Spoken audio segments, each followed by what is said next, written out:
Hello. Tonight we're going to talk about combining functions in a bunch of different ways. The first way we're going to talk about combining functions is we're going to be combining composition, something we've talked about recently, with an inverse of functions. So let's look at that. Combining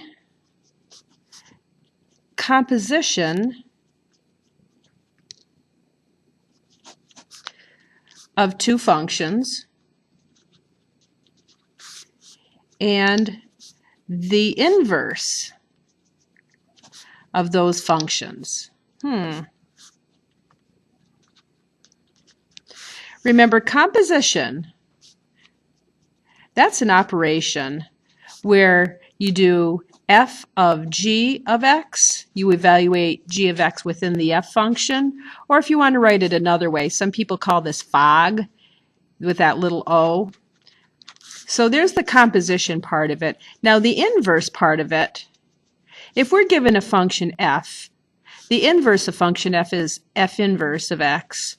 And then if we're given a function g, the inverse of that is g inverse of x.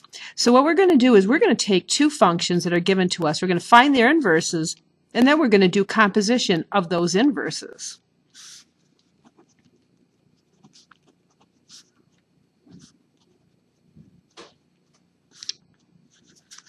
Oops. Hopefully this isn't too blurry here. Let me control this a little bit better. Let's see. How's that? All right. Find the composition of inverses. So let's get a couple of definition or function definitions down. Let's say f of x is just a very simple linear function. Let's call f of x x plus 5. And let's get g of x defined. Let's define g of x as another really simple function. Let's call him or her 1/2 x. So we've got two different linear functions. They don't really have anything to do with each other. They're just two functions. And now, what if we're asked to find this value? Find the value of f inverse of g inverse of 2. So now we're given a specific x value that we're going to find the composition. So what we have to do is find f inverse first of x, g inverse of x, and then we have to put those together in composition, and then we substitute x equals 2 in at the end. So first, find the inverses. F inverse of x. All right, well, if f of x is x plus 5, then if you switch x and y, you get x equals y plus 5, and then you subtract 5 from each side, so the inverse is just x minus 5, right? And you can do that out if you want, but that's the inverse. Now, if you want to find g inverse of x, well, g inverse of x, you say x equals 1/2 of y. And then to solve that for y, you just multiplied both sides by 2. So the inverse of 1/2 x is just 2x. So there are the inverses. And now let's put those together in composition. F inverse of g inverse means you are going to take the g inverse, which is 2x, and then you're going to put it in place of that x up in the f function. So in other words, f of g of x can be written with that double parentheses also. So if we have f inverse of g inverse of just plain old x, remember we're going to take that 2x and replace that x with it. So it's 2x minus 5. And then all we have to do is substitute a 2 in for x, which will go here, which is 2 times 2 minus 5. And that just evaluates to -1. So that's one thing that we can do to put two functions together. We can do composition of functions. We can do composition of their inverses. So just be prepared to do any type of composition that you're asked for, or any type of inverse that you're asked for. The next thing we're going to talk about is something called arithmetic. It looks like arithmetic, but it's pronounced arithmetic. Like arithmetic series, if you remember that. It's the same pronunciation, arithmetic combinations of functions. So, like the name implies, arithmetic is just addition and subtraction, multiplication and division. So we're going to be given two functions, f and g, and we're going to combine them using arithmetic.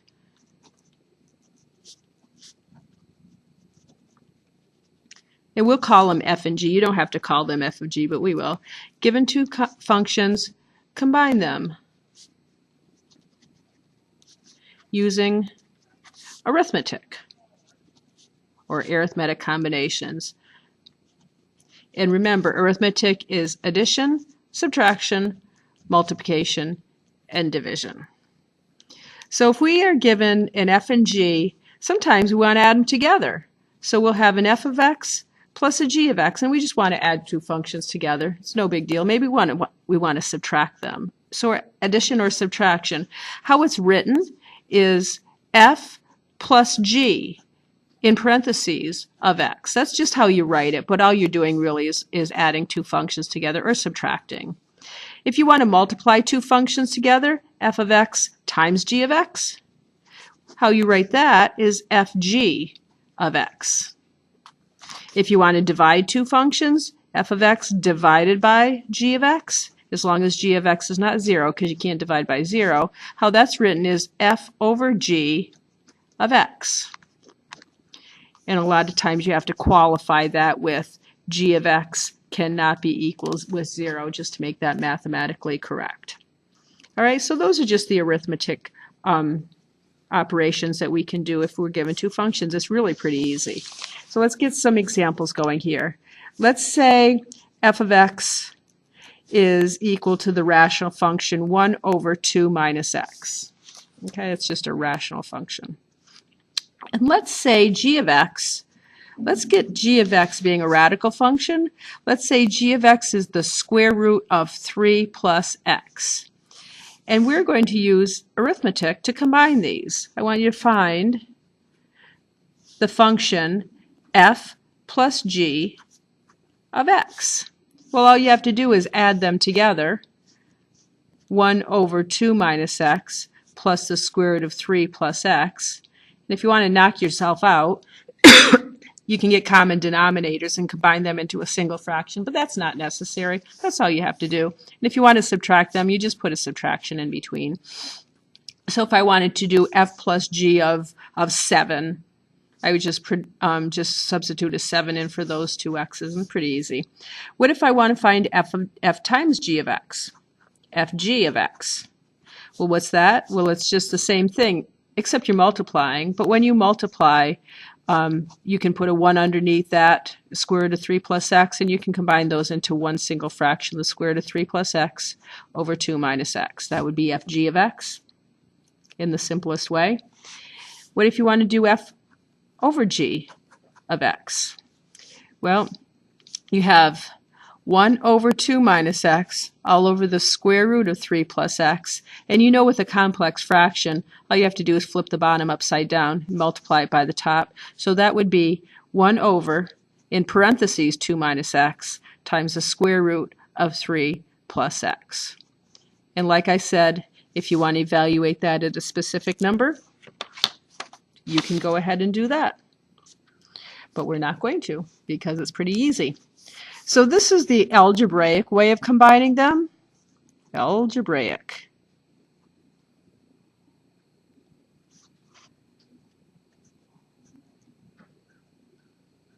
There's also a graphic way to combine these things, graphically.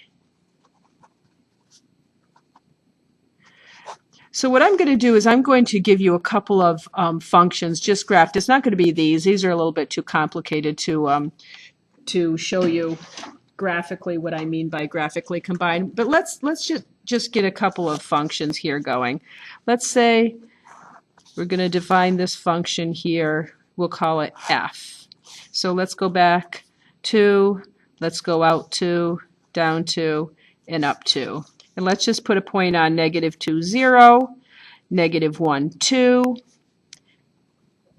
0, 1, 1, 2, and 2, well, I'll go down to 2, negative 1. So we're just going to combine, or not combine, we're just going to graph these with straight lines. Nice continuous function. And let's give that graph a name, or let's give that function a name. Let's call him f of x. And now let's graph another function. Let's call this second function. Has nothing to do with the first function at all. Let's graph this second function, and let's go back to negative 2 and out to 2 and up to 2 and down 2. Probably should put arrows on the ends of all these x and y axes here. And let's go negative 2, negative 2, negative 1, 0, 0, 2, 1, 1, and 2, 1. So it looks like we have a straight line coming up here and coming back here and then just going straight across. So this is our other function. Let's call this function g of x. And now what we're going to do is we're going to have some arithmetic combinations of them. Let's say we want to do f plus g of x. And we want to graph that. So f plus g of x, let's see. We need our x and y axis. Looks like our domain is going to be from negative 2 to positive 2. And f of negative 2 is 0, right? Negative 2 comma 0. So when we're looking at these combinations, we're looking at the y value only. G of negative 2 is negative 2. So when we want to get f plus g of negative 2, we're going to add the y values. 0 plus negative 2 is negative 2. Now we're going to go back to x equals negative 1. So this point is negative 1 comma 2. And this point right here is negative 1 comma 0. So when x equals negative 1, if you add these two functions together, you're adding the y's. 2 plus 0 is 2.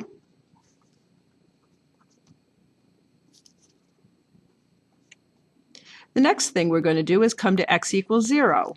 And this point right here is 0, 1. This point right here is 0, 2. So when x equals 0, you're going to add the y's. 1 plus 2 is 3. Next thing we're going to do is we're going to tell us what this is. This is point 1, 1. This point right here is 1, 2. So when x equals 1, add the y's. 2 plus 1 is 3. And the last point we have here is when x equals 2, y equals negative 1. And here, when x equals 2, y equals 1. So when x equals 2 here, you're going to add those together. Negative 1 plus positive 1 is 0. So now we can just connect these in a nice straight line. All these points. There's that. There's that. Going straight across. And coming straight down. So this new function that we created right here is called f plus g of x. And remember, all you're going to do is add the y values for each x value. Add the y coordinates